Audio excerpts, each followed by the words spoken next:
Good evening साथियों, मैं कैमूर से संजय कुमार। साथियों, आज आप लोगों के सामने मैं आंकड़े लेकर आया हूं। इन आंकड़ों को ध्यान से समझिएगा, ठीक है? क्योंकि अक्सर लोग विद्यालयों में कह रहे हैं कि हमारे एनपीएस के खाते में देखिए 18 महीना में 20 महीना में 2 लाख हो गया।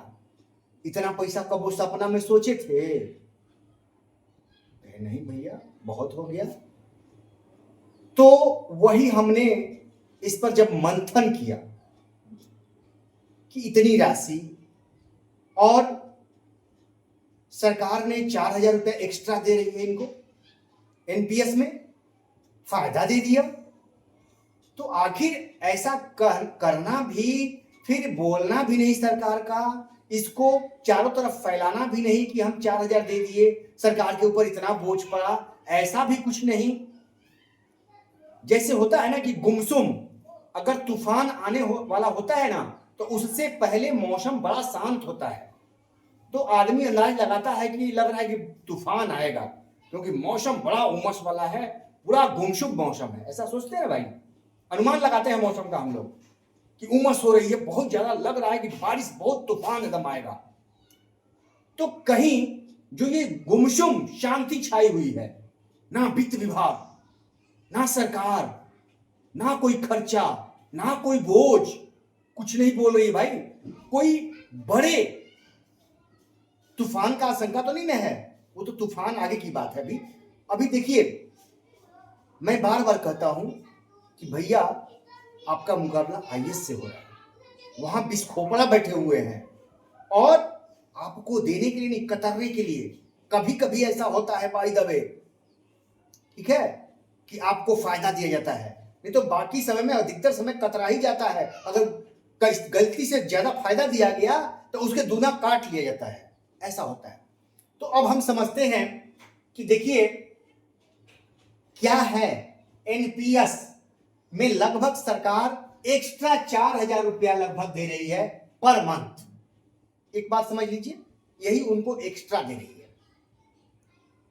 हम लोगों को लग रहा है कि देखिए बहुत बड़ा घटा, ऐसा हमारे कई न्यूज भाई फोन किए कि सर बहुत लग रहा है कि लोग कह रहा है बहुत घटा, तो कहीं ना कहीं उनके मन में संशय है, तो मैं क्लियर ही कर देता हूं।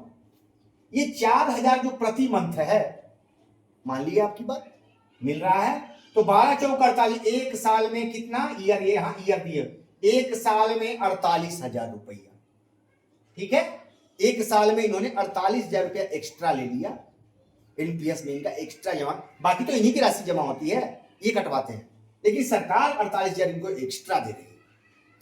तो 48,000 और हर साल बढ़ते जाएगा, औसत एक मान लिया है मैंने कि 500 रुपया हर साल बढ़ते जाएगा, तो 10 वर्षों में 52,500 रुपया साल में इनका हो रहा है। ये चीज बढ़ते जा रहा है, तो कहने का मतलब 10 साल का मैंने आंकड़ा दिया है, देख लीजिएगा, 48 और 48,500 दोनों को जोड़ दीजिएगा तो 96,500 हो जाएगा। फिर इसको और इसको जोड़िएगा तो ये होगा, फिर इसको जोड़ दीजिए और इसको जोड़ दीजिए, यहां आ जाएगा, मतलब दोनों का जोड़ते जाइएगा, आता जाएगा, ठीक है। अब भैया इतना इतना आप तो हर साल इतना फायदा लेते चले गए, मतलब इतना फायदा हर साल आप लेते चले गए, और टोटल जोड़िएगा 10 साल में तो 5,25,000 रुपया इनको सरकार ने एक्स्ट्रा दे दिया, ठीक है। इस पर शेयर मार्केट है तो क्या होगा उसके बारे में नहीं जानता, वो शेयर मार्केट डाउन भी अभी जा सकता है, कुछ भी हो सकता है, उसकी बात नहीं, वो शेयर मार्केट का चीज है। तो अब हम चलते हैं भैया ईपीएफ। ईपीएफ इनका पहले साल में यहां से अब 0 हो गया, कहानी खत्म हो गई, ठीक है। इनको जो भी मिलना था 1.5 लाख या जो भी था, उसके बाद इनकी कहानी यहां से कट होती है ईपीएफ की, इसमें अब कोई राशि नहीं, इनका खाता भी क्लोज, ठीक है, मकसद यही था, खाता क्लोज, ठीक है। दूसरी बात, ग्रेच्युटी, चूंकि ये नए आए हैं, इनका 4 साल तक 0 रहेगा, 5 साल होगा तब ग्रेच्युटी शुरू होगा इनका, ठीक है। मिनिमम 5 साल की सर्विस चाहिए, तब आपका ग्रेच्युटी बनता है। बात समझ गए? 5 साल हो गया तब आपका ग्रेच्युटी शुरू होता है। तो चूंकि इनका सेवा 0 हो गया है, स्पष्ट सरकार ने कहा है, नियम है कि अगर आप नए किसी कैडर में जाते हैं तो पीछे की सेवा शून्य हो जाती है। समझिएगा इस बात को, ग्रेच्युटी का यही नियम है, शून्य हो गया तो ग्रेच्युटी यहां से इनका 0 हो गया। ठीक है, अब इनको ग्रेच्युटी के रूप में यहां 4 वर्षों में 0 है। जिनका सेवा 5 साल है उनको ग्रेच्युटी का लाभ यहां से शुरू होगा। लेकिन ये 4 साल, उससे पीछे 15 साल, 18 साल, 16 साल जो सेवा करके रिटायर, सेवा करके, और ये 1 साल, 2 साल, 3, 4 साल सेवा करके रिटायर हुए, इनका ग्रेच्युटी 0 है। ग्रेच्युटी के रूप में 0 मिलेगा, कुछ नहीं मिलेगा। 15 साल। अब देखिए असली खेल कहां है, अब आपको समझाते हैं। असली खेल समझिए कि इनको 4,000 का प्रलोभन एनपीएस में क्यों दिया गया, इस साल में 48,000। देखिए भैया, अगर आपने 15 साल का पीछे सेवा किया है ना, देखिए ये फॉर्मूला है ग्रेच्युटी का, आप भी जानते हो कि, देख लीजिएगा, गूगल पे जाके सर्च कीजिए, निकल जाएगा। बेसिक पे प्लस डीए गुणे 15 गुणे सर्विस का ईयर होता है, तो जितने साल आपने सर्विस किया, ठीक है, उसके बाद बटे में 26 से कर दीजिएगा। तो हमने 50,000 पर लिया, तो 50 गुणे 15 गुणे 5 साल पर हमने लिया, तो ये हुआ 26, करने पर 1,44,230। जब 5 साल आप बिता लेंगे तो 1,44,230 रुपया ग्रेच्युटी बनेगा। लेकिन ये 4 साल जिनका सेवा रह गया था वो चले गए बेचारे, उनका क्या होगा, उनका जरा देख लीजिए। इनका शुद्ध रूप से अगर 15 साल, अगर औसत हमने निकाला कि 15 वर्ष अगर इन्होंने सेवा करके रिटायर ये लोग कर गए हैं, 4 साल या 15 साल सेवा छोड़ के आए हैं, तो 15 साल पर भैया ये ग्रेच्युटी जानते हैं कितनी बनेगी? अगर 50,000 सैलरी पर अगर आपका रहता तो 4,32,696 रुपया इनका ग्रेच्युटी मिलता। ठीक है, 15 वर्ष का, समझिएगा बात को। और अगर 1 लाख पर हमने निकाला रिटायर करते तो 8,65,384 रुपया। अब यहां समझने की बात है, 8,65,000, चूंकि 8वें वेतन में ये 1 लाख वेतन लगभग पहुंच जाएगा। इस पर भी जो संशय नहीं, क्लियर है कि 8वां वेतन का लाभ हमारे नए कैडर को नहीं मिलेगा। सरकार ने न्यायालय में भी एफिडेविट लगा दिया है। ठीक है, मैंने बार बार बताया आप लोगों को कि 8वां वेतन 7वां वेतन 8वां वेतन से आच्छादित नहीं है, ये दावा नहीं कर सकते हैं।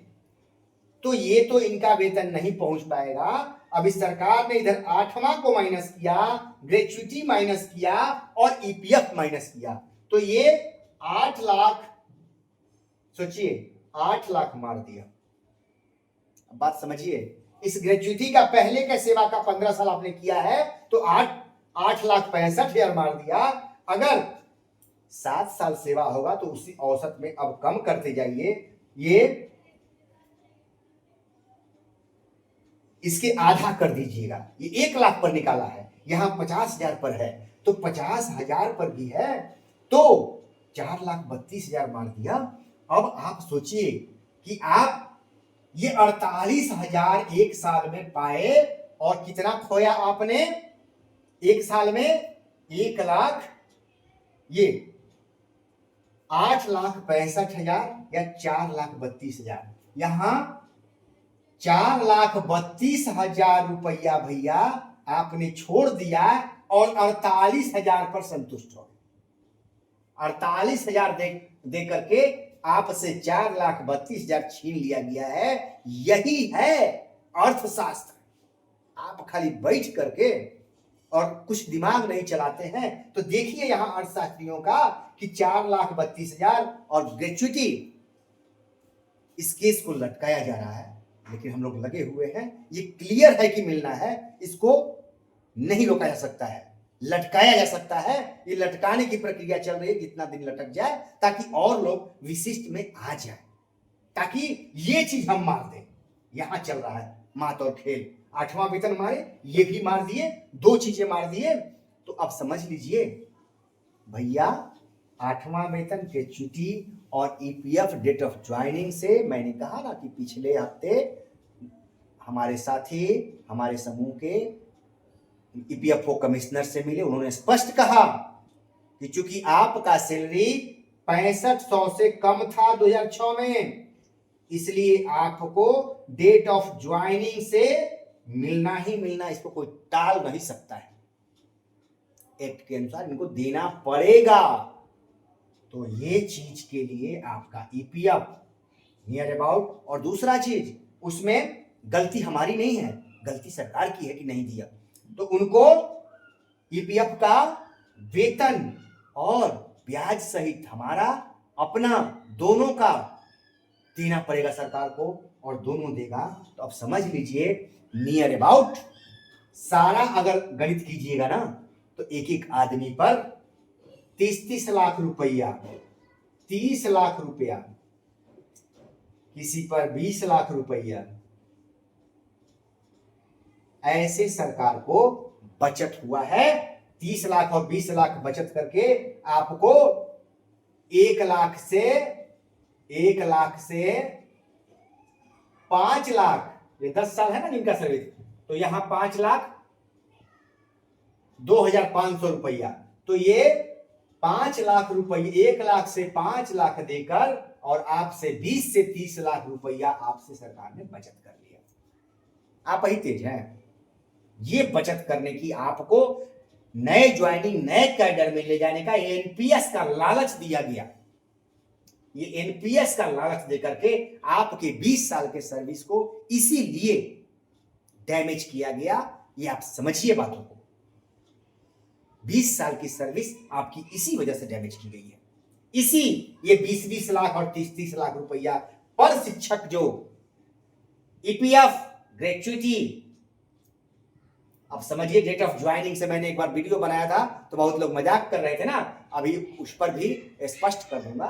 क्योंकि ईपीएफ वाले में डेट ऑफ ज्वाइनिंग से देगी तो इंटरेस्ट के साथ वो राशि बढ़ती है, चक्रवृद्धि ब्याज से उसी समय से आपको जोड़ के देना पड़ेगा। जैसे आपने भी कहा ना, अभी 15 महीना का राशि मेरा रुका हुआ था, ईपीएफ में नहीं जमा किया गया था, वो इंटरेस्ट के साथ जोड़ करके सरकार ने जमा किया है मेरा।